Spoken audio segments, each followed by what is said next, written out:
Depuis quelques mois, Lola fait de la gymnastique au club de Saint-Paul-les-Dax. Tu t'en souviens comment on fait un saut de lapin? Ah oui. Alors vas-y, je te regarde.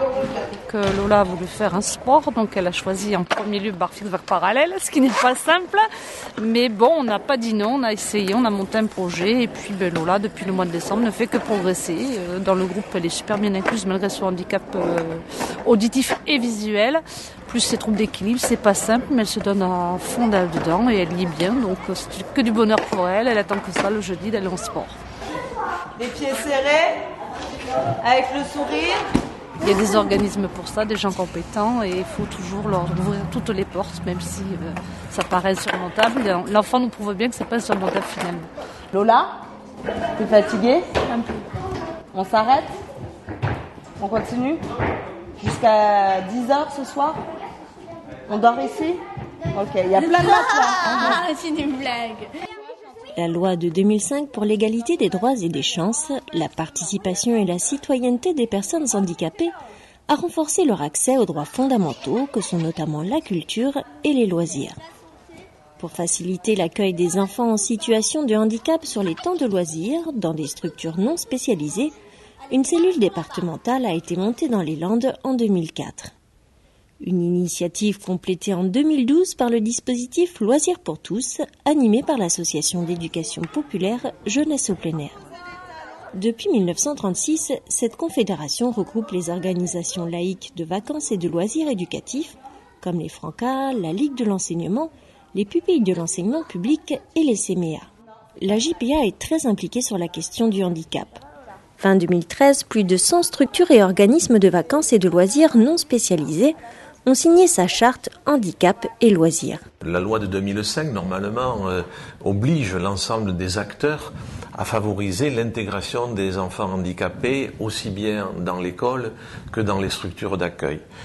Ces dernières années, la jeunesse au plein air, notamment, avec les partenaires traditionnels que sont la caisse d'allocation familiale, les services de l'État, les collectivités et toutes les associations ressources. Donc la jeunesse au plein air a impulsé la création d'une cellule pour l'intégration des enfants dans les centres de loisirs. Ce projet innovant est soutenu par 3 partenaires institutionnels. La Caisse d'allocation familiale, le Conseil général et l'État, avec la Direction départementale de la cohésion sociale et de la protection des populations. Ils mettent en commun leurs fonds consacrés aux structures d'accueil et prennent en charge le salaire du chargé de mission. Mais au-delà de l'aspect financier, ils partagent aussi leur expertise et deviennent moteurs pour créer cette dynamique départementale. La Direction des services départementaux de l'éducation nationale et la Maison landaise pour les personnes handicapées, la MLPH, sont également membres du comité de pilotage. En 2013, grâce au dispositif, 54 enfants ont été accueillis dans le cadre du périscolaire, en centre de loisirs les mercredis ou pendant les vacances, sur un séjour de vacances ou dans un club sportif. Sur les 4 premiers mois de 2014, déjà 37 nouveaux projets sont en cours. Que le handicap soit psychique, moteur, sensoriel, cognitif ou lié à une maladie invalidante, tous les enfants peuvent être accueillis. Si le médecin nous dit ça c'est pas possible pour cet enfant-là, oui forcément ça crée une barrière, mais à partir du moment où le professionnel du soin valide le projet de l'enfant et de la famille, il n'y a plus qu'à être inventif, à réfléchir pour se créer les moyens pour adapter une activité. Et on se rend compte que le plus dur c'est pas d'adapter, c'est d'avoir envie de se donner les moyens pour adapter l'activité, l'encadrement, pour permettre à un enfant de participer comme les autres enfants. Les familles peuvent obtenir des informations auprès de la CAF ou de la MLPH. Il a été très important pour nous aussi de faire en sorte que le chargé de mission puisse avoir une permanence ici, afin que les familles, quand elles ont une question vraiment aboutie par rapport à ça, puissent le rencontrer et que ce soit au sein de notre organisme. Cet accueil est primordial pour le développement personnel des enfants, pour qu'ils prennent du plaisir et s'épanouissent. Outre ses cours de natation à Saint-Pierre-du-Mont, mis en place grâce au dispositif, Mathieu est accueilli à l'espace adolescent du centre de loisirs de Grenade-sur-l'Adour. Mathieu est je le sens un petit peu isolé. La plupart du temps, c'est vrai il est avec moi à la maison. Il ne fait rien de spécial, rien de valorisant. En tout cas, il ne partage pas non plus. Ils connaissent Mathieu qui va pinailler pour aller d'une salle à une autre, qui va être isolé parce qu'il ne peut pas courir avec ses camarades, qu'on l'apprécie, qu'on le découvre autrement aussi. Évidemment, moi ce que je veux, c'est que mon fils soit intégré au même titre que n'importe quel autre enfant, quoi. C'est pour ça que je suis contente. Parce que il fait des choses, et pas avec moi. Cet accueil est rendu possible grâce à la rencontre de toutes les personnes qui font la vie de l'enfant. Parents, enseignants, médecins, personnel de l'Institut médico-éducatif et animateurs se retrouvent autour du chargé de mission de la JPA pour préparer le projet. Nous sommes rendus compte que malgré les règlements intérieurs des structures qui prévoient l'accueil de l'enfant handicapé, en fait, il était très, très peu présent, puisqu'en fait, on conçoit tout à fait que ce n'est pas aussi simple pour une famille avec son enfant d'aller spontanément dans cette structure et que du coup, avoir un coordonnateur qui puisse vraiment faire le lien, accompagner les structures, rassurer tant celui qui va accueillir l'enfant que les parents était absolument fondamental et qu'on avait besoin en fait de ce lien pour pouvoir vraiment créer ces synergies et faire en sorte qu'effectivement on passe à la concrétisation d'un projet pour l'enfant et sa famille. Durant la semaine, Timothée est accueilli dans un institut médico-éducatif, un IME. Ses vacances, il les passe au centre de loisirs de Sanguinet. Quelques mois après sa première venue, les animatrices du centre et l'éducatrice spécialisée de l'IME se rencontrent pour faire un point. Et il était important aussi de vous permettre aujourd'hui d'avoir la possibilité d'échanger avec Oran sur comment travaille Oran avec Timothée sur sa structure et qu'est-ce qu'Oran peut nous apporter justement dans notre accompagnement de Timothée sur la structure. C'est super chouette qu'il puisse vivre cette expérience-là parce qu'il a les capacités de pouvoir s'adapter. Comme il a une bonne compréhension, c'est vrai que du coup ça l'aide à avancer sur ce registre-là. Et quand j'entends tout ce que vous avez dit, je me dis c'est super chouette parce qu'il n'a pas forcément toutes ces stimulations et toutes ces possibilités sur un espace plus fermé qui est l'éducation spécialisée.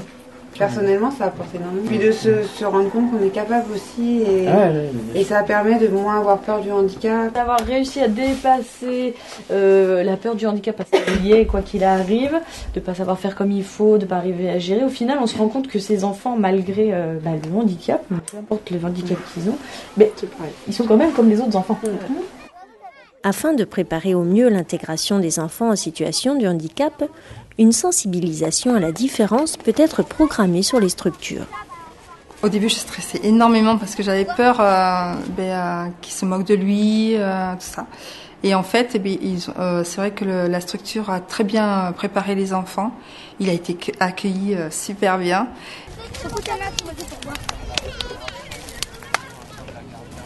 Je le considère comme un enfant normal. Du coup, je pense pas qu'il va être mis à l'écart, alors je joue avec lui. Il y a des choses qu'il apprend au fur et à mesure. Et il y a des jeux qu'il ne connaît pas, alors il va aller se mettre dans tous ses états, se rouler par terre, dans la boue. Il faut lui expliquer, mais il faut lui montrer aussi. S'il y en a qui ne jouent pas avec lui, c'est comme si c'est injuste pour lui. Avec l'aide de Julien, on a beaucoup parlé avec les enfants, demandé ce qu'ils savaient du handicap. Voilà, il y a vraiment eu une sensibilisation qui a été faite à travers des jeux, à travers des dialogues, des discours. Et on s'est rendu compte qu'ils étaient très intéressés par cet accueil-là. Et ça s'est fait vraiment tout seul.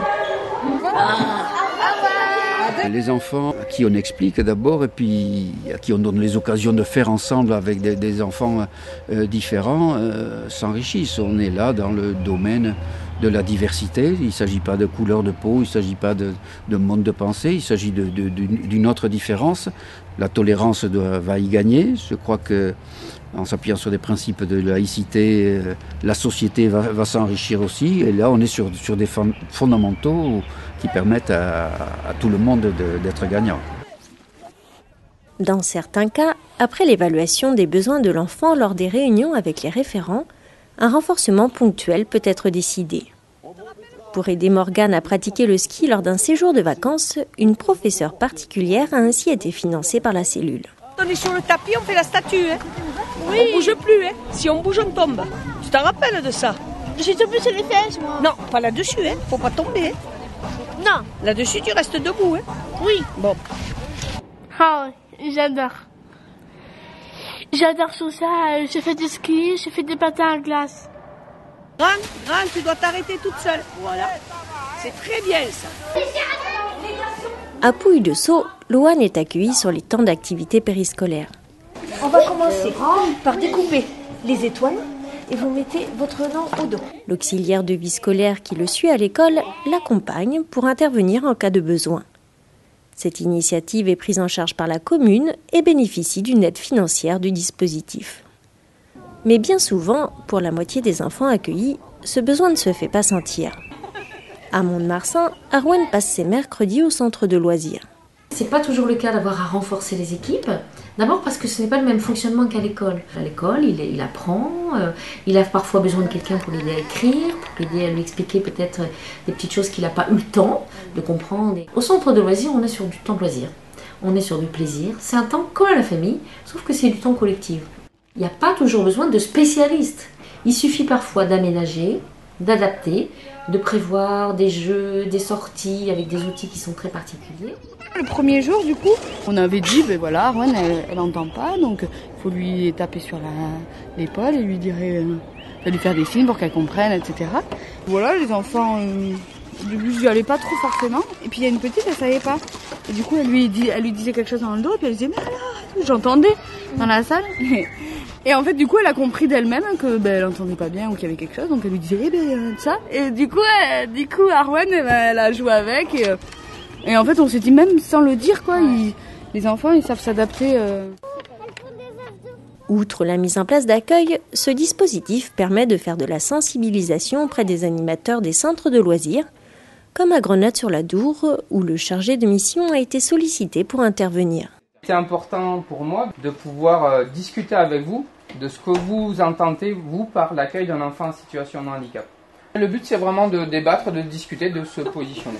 Quelle différence entre enfant handicapé, enfant en situation de handicap et enfant déficient?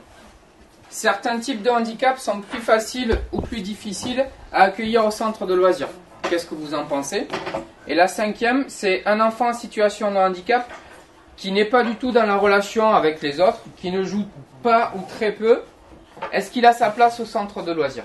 Moi, je me dis toujours, si j'avais eu un enfant handicapé, j'aurais certainement tout fait pour lui donner le maximum de chance à son niveau à lui. Donc c'est vrai que quand tu penses comme ça, du coup, quand tu accueilles ces enfants-là, tu fais tout pour eux, quoi. Au-delà du développement et du bien-être de l'enfant, ces temps d'accueil ont aussi des effets sur la vie des parents. C'est sûr que ça aide énormément parce que au moins on va au travail serein, on sait qu'il est bien entouré. Voilà, donc il est super content et moi ça me réjouit. On n'a pas eu la chance d'avoir cet handicap, mais bon, on fait avec et on se bat pour que ce soit le mieux possible pour elle. Il faut aussi prendre en compte les parents. C'est pour ça que je parle des familles. C'est-à-dire, il y a l'enfant en situation de handicap, mais l'enfant, il impacte toute la famille, même le petit frère, la petite sœur. Voilà, ça se joue dans les relations intrafamiliales. Et donc, je me dis, si notre cellule permet à minima de rassurer les parents, de rassurer les équipes d'animateurs et de permettre à un moment donné une espèce de soulagement et de bénéfice pour tout le monde d'un temps de loisir, eh ben, je pense qu'on aura gagné. Et voilà, t'as gagné. Et bon, il y a